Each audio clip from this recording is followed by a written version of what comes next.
Hello guys, আমি ফাতিন। আজকে আমি আমার লাইভ 2025 এর লাইফ এক্সপেরিয়েন্স নিয়ে কথা বলবো। সো অ্যাজ ইউজুয়াল প্রতি ইয়ারই আমাদের লাইফে কিছু না কিছু ড্রামা বা টুইস্ট হয়, আর এই জন্য এক্সপিরিয়েন্সও হয় খুব মজার মজার। অনেকের ক্ষেত্রে হয়তো একটু খারাপ হইতে পারে, আর I am truly sorry for that. ইনশাল্লাহ আই হোপ যে এক্সপিরিয়েন্স থেকে আপনি শিক্ষা নেন, আর নেক্সট টাইম যাতে এটা আপনার সাথে না হয় এগুলো একটা প্রিপারেশন নেন। তো লেসন নাম্বার ওয়ান, অলস মস্তিষ্ক শয়তানের কারখানা। এটা অ্যাকচুয়ালি আপনারা খালি বইয়ে শুনছেন, কিন্তু এই জিনিসটার আমি জ্যান্ত একটা উদাহরণ। কারণ হচ্ছে 2025-এ আমি পুরা একদম আমার লাইফ একদম অলসতায় কাটাই দিছি, লেজিনেসে কাটাইছি। সত্যি কথা বলতে আমার যতটুকু আমার মাথার মধ্যে প্রোগ্রেস ছিল, প্রোগ্রেসটা আমি একটা ফোঁটাও আসলে করি নাই। আমার প্ল্যান ছিল যেটা 24-এ যে 25 অনেক কিছু করবো, এগুলো অনেক হয় নাই অনেক কিছু।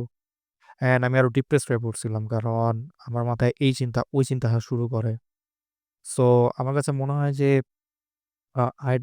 অলস মস্তিষ্কে আসলেও এটা আসলে উচিত না কারো যে অলস মস্তিষ্কে বসে থাকে। ইভেন আপনার ছুটির দিনেও আমি ছুটির দিন তো বেসিক্যালি রেস্টের জন্য দেওয়া হয়, কিন্তু এখানেই মানুষ অনেক সময় ইয়ে হয়ে যায়, কি বলে, মানে ডিপ্রেশনের পড়ে যায়। আমি দেখছি অনেকে, আমি নিজেই পড়ে গেছি অনেকবার। কিন্তু ছুটির দিনও ট্রাই করবেন না কিছু না কিছু করার। আপনার যদি, যেমন আমার পছন্দ হলো হিস্ট্রি পড়া, আমি বসে বসে হিস্ট্রি দেখি, লিখি, যেকোনো একটা কিছু করি। আপনি কিছু না কিছু একটা মধ্যে থাকবেন, কারণ আমাদের হিউম্যান ব্রেন একটা এভাবে ডেভেলপ করা হয় নাই যে আমরা অলস কিছু না কিছু অলস বসে থাকবো এরকম আর কি।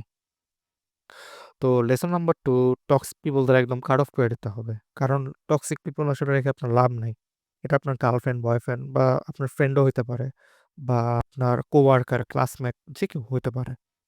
সো এখন কথা হচ্ছে যে অনেক একটা জিনিস আপনাকে বলে, আমরা কিন্তু অলওয়েজ কিছু না কিছু একটা এক্সকিউজ দিই যদি আমরা মনে করেন জিনিসটা করতে না চাই। সো এই জিনিসটাকে কিন্তু আপনি টক্সিক পিপল রেখে তো কাজে লাগাতে পারেন। অলওয়েজ আপনার মনটা যে ও টক্সিক, আপনি কিছু বলতে পারতেছেন না। অনেক সময় হয় এরকম যে আচ্ছা বললে হয়তো মাইন্ড করবে বা কিছু, তো তখন আপনি কি করবেন, সুন্দর মতো এক্সকিউজ দেওয়া শুরু করবেন, আর ডিস্টেন্স করে আসা শুরু করবেন। তখন দেখবেন আর আপনাকে ডিস্টার্ব করতেছে না।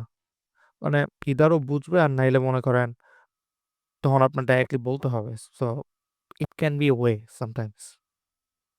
দেন lesson number three, spirituality and religion over anything else. জিনিসটা অ্যাকচুয়ালি সত্যি, কারণ দিন স্পিরিচুয়ালিটি রিলিজন এটাই অ্যাকচুয়ালি আপনার ম্যাটার করবে। আর আপনি যদি ইভেন যারা অ্যাথিস্ট আছেন, যারা রিলিজনে বিলিভ করেন না, তাদের জন্য স্পিরিচুয়ালিটি জিনিসটা খুব ইন্টারেস্টিং। কারণ আপনি হিউম্যান সোল, আপনি লাইফের ডিপার পারপাস এগুলো নিয়ে পড়তে পারবেন, বিভিন্ন রকম ফিলোসফার ওদের নিয়েও পড়তে পারবেন। এতে আপনার যে ব্রেন, এই ব্রেনটাও অনেক কি হবে, অনেক স্ট্রং হবে। অনেক ক্ষেত্রে আপনি বা ডিপ ক্রিটিক্যাল চিন্তা করতে পারবেন। আপনার কাছে মনে হবে যে না, লাইফটা something meaningful and I have A bigger mission বা কিছু এরকম আর কি। অ্যান্ড এই যে লেসন নাম্বার ওয়ান যেটা বললাম, যে আইডল অসুস্থ সদানের কারখানাটা আর থাকবে না, তখন আপনি এগুলো নিয়ে ভাববেন, then I think it can help. So এই তিনটা লেসনই আসলে বেসিক্যালি আমার কাছে মনে হয় যে আমি বললাম। অ্যান্ড ইনশাল্লাহ নেক্সট ইয়ার থেকে আমি ট্রাই করবো আবার ইউটিউবে পডকাস্টগুলো আপলোড করা। আপনারাও অনেক হয়তো দেখছেন যে আমি ইনস্টাগ্রাম অলরেডি পডকাস্ট করতেছি, অনেক জায়গায় আপলোডও করতেছি। সো আপনারা যদি জিনিসটা ইন্টারেস্ট, আপনি আমাকে অবশ্যই বলবেন।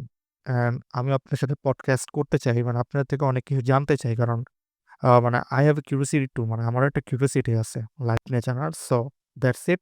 সবাই ভালো থাকবেন। হ্যাপি নিউ ইয়ার।